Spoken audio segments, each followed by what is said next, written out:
the CDC issued new guidance easing some restrictions when it comes to wearing a mask, saying you can now gather with those at low risk for COVID without one. Joining us this morning to talk more about these new guidelines is Adventist Health Dr. Dario. Dr. Dario, thanks for being here. Thanks for having me. Good morning, everyone. So now we're taking another steps towards loosening things up just a little bit. Can you talk specifically about people who can now gather, who's vaccinated and who's not? So just like when you get your vaccinations, be it the Moderna, the Pfizer, or now with the Johnson & Johnson that's coming out, of course, you have to get to that second dose of the vaccination. We consider that you're fully vaccinated at that time. Those who are fully vaccinated have their second dose.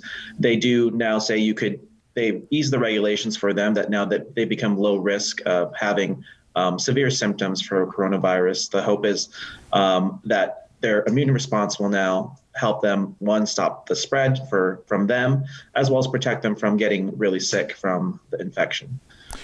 So for those people who have who are fully vaccinated, they're given okay by the CDC to gather in small groups with other people who are fully vaccinated, as they would be considered low risk too.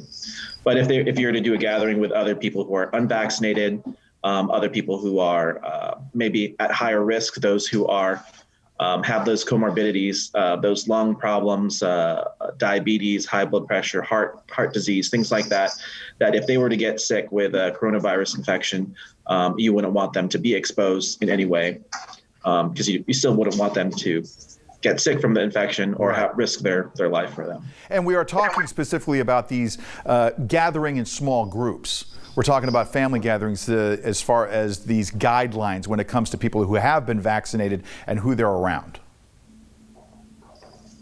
Right.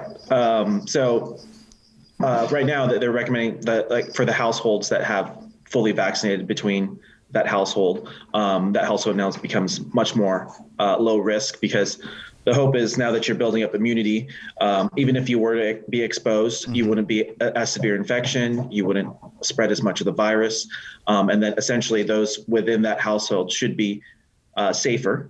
At least this is a step for us to say that we're heading in a direction where some of these restrictions can be eased off, kind of like heading towards that normalcy, giving the public hope.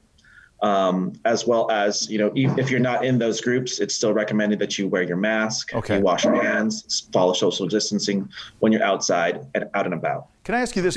There's been some question about people when they say, what's the difference between someone who's been vaccinated and someone who's already had has already had COVID and recovered? What's the big difference there? So when you've recovered from the coronavirus infection, of course, you have some immunity. You've developed antibodies for that. So essentially, you should have immune response that will protect you in the future from the coronavirus infection. As for those who have the vaccine, you'll get a different, it's just more targeted, because the vaccine is telling us specifically what we want to have your immunity for. So, our immunity, when we get exposed to an infection, we develop our body decides on its own what it wants to use as markers to give you immunity.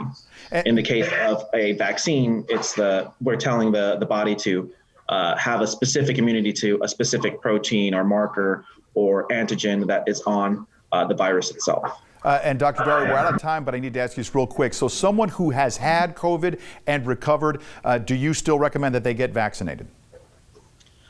Yes, and that's part of the CDC recommendations, that if you've recovered, you should get vaccinated, just so that you get that extra step in immunity. You have even more tools in your box to protect you from having reinfection or spreading it to others in the future. Dr. Dario with Adventist Health, we appreciate your time this morning and your insight. Thank you. Thank you.